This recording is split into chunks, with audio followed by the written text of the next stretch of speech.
囡仔买厝老爸，嘛有查某人死伫街头。Performers dressed in black gesture, signaling they are deprived of their voices, and sign a woeful poem depicting the tragedy that took place on February 28, 1947, which later became known as the 228 incident and has left a permanent scar on Taiwanese society. This event, held by civic groups, is calling for the release of all government files related to the anti-government uprising and subsequent massacre that was sparked by government agents assaulting an unlicensed tobacco vendor. The groups say transitional justice and the perpetrators being held to account are vital to ensure reconciliation between different ethnic groups. Many members of the Taiwanese elite were captured and slaughtered by the invader, the then Kuomintang regime. Today, 228 death toll estimates range from 1,000 to more than 20,000. The crackdown also led to the implementation of martial law and 40 years of autocratic rule that later became known as the White Terror. All evidence indicates that Chiang Kai-shek should bear responsibility for 228, but his giant statue is still housed in the memorial hall, so he could be worshipped as a fake god. Now that's just rubbing it in for us family members.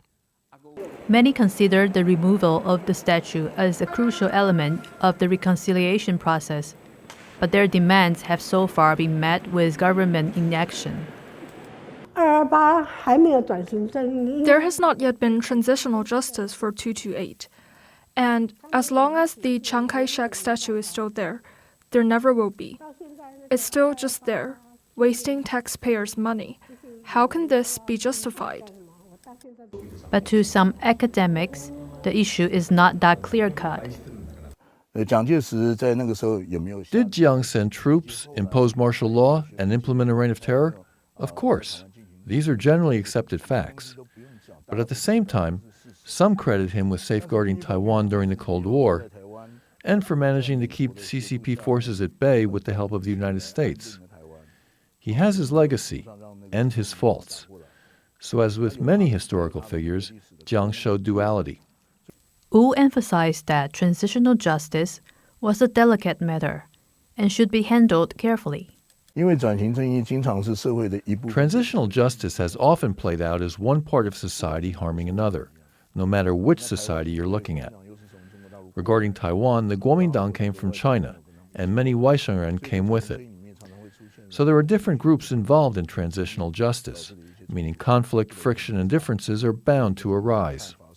If you still see those who hold different views from you as your compatriots, then you have to accept or at least understand their sentiments and try to patiently engage them in dialogue. 77 years after the fateful incident that forever changed Taiwan, transitional justice might still be a new concept for many of its people. But one thing is certain: the journey towards peace needs to bring together Taiwanese people from all parts of society, not pit different groups against one another. Sean Lin, Shi Xiujuan, and Rick Yi in Taipei for CNA.